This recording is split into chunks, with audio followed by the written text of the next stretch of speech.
Hey, I'm Naturally Lydia. I'm back in the kitchen and today I'm supplying bread for the month. One of the things that I do in my home is I supply 100% amount of bread that we consume. So I don't buy store-bought bread at all.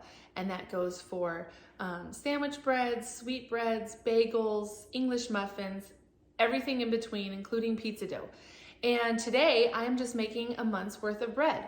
So what I like to do is if I'm gonna get my kitchen dirty, then I like to just get it all dirty at once. And I spend an entire morning making bread, and I make enough to freeze for the entire month. Bread freezes really, really well. So you don't necessarily have to make bread every single week or twice a week. You can make bread once, have some room in the freezer for it, pull it out as needed and thaw it out, and it's beautiful. So I just have to put about a morning's worth of work in and I can get all of my bread made. So this morning, I've got some sandwich bread, which is almost ready to go in the oven over here.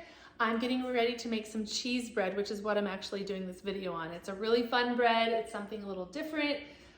Normally with your yeast breads, you always have a liquid to start out with. And some of my recipes call for warm milk, some call for warm water, some call for coffee. And this particular one, because it pairs nicely with the cheese, it calls for some warm chicken broth. So you're going to use some warm chicken broth, and I've got some stock that I've made up from some chicken bones that I made the other day. And so I'm gonna use some chicken stock. I'm gonna warm that up, not too hot because you don't wanna kill your yeast.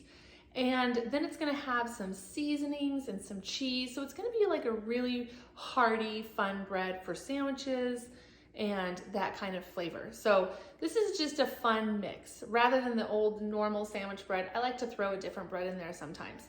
So I'm going to be making my sweet bread as well, but today I am concentrating on just this video. I'm gonna be talking about this fun cheese bread because bread doesn't have to be just like a run-of-the-mill. I like to just switch it up. But first, before I do anything else, I need to mill my flour. So I'm gonna go ahead and get started on that, and then some fresh flour here in a little bit that I'll start to use. This bread already smells amazing. So far what I have in here is a cup of chicken broth. I have 2 1/4 teaspoons of yeast. I have half a teaspoon of salt and 1 tablespoon of butter. That's what's in here so far. It's been proofing and my yeast is active and looking good. So let me show you what that looks like, because you don't want to see dry granules floating around. That means it's not working. So after 10 minutes, you should see some movement, and mine is frothing and bubbling and looking good. Okay, so I've added my 2 tablespoons of sugar and I've added an egg, and these are farm fresh eggs. So whenever you're adding your cheese, today I'm using a sharp cheddar. You can use whatever kind of cheese you want. This is a little customizable. So Gruyere would be really tasty in this. Maybe a smoked Gouda, whatever you want. I always advocate for shredding your own cheese. I know it's easier to grab that bag of pre-shredded cheese, but the reason that it's not clumping together is because it has coated with preservatives and chemicals to keep it from clumping, and it just doesn't melt as well. So you're gonna get a lot better flavor if you grate your own. So it's calling for a cup of your grated cheese. I'm going to go ahead and add that into my batter. I always do my flour last, and my flour is freshly milled. Today I have some spelt milled up for this recipe. So I'm going to use, it calls for 3 cups of flour. I'm going to use 2 cups of milled, and I'm going to use 1 cup of bread flour. And I like King Arthur's Sir Lancelot. It has a higher protein content of a bread flour, and it pairs really nicely when you're using freshly milled. So 2 cups of milled flour, 1 cup of regular. If you're at home doing this and you don't have milled flour, don't sweat it. Just use 3 cups of regular flour. I'm gonna go ahead and get this started, and we're gonna watch for our dough to start pulling away.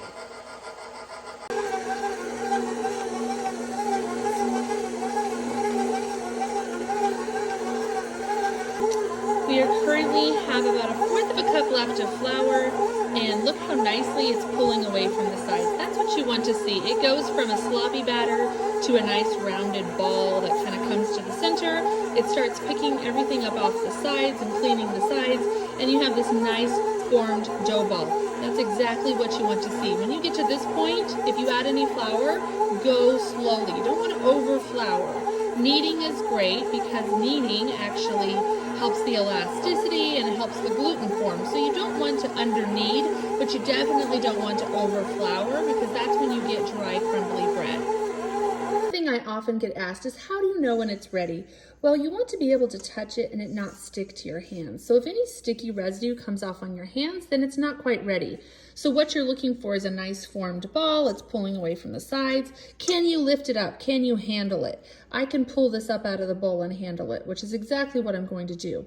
I'm going to put some oil in the bottom of this bowl. I'm going to pick this dough ball up, flop it around, make sure the oil is covering all the sides, and then once it is, I will cover it and let it rise for about an hour.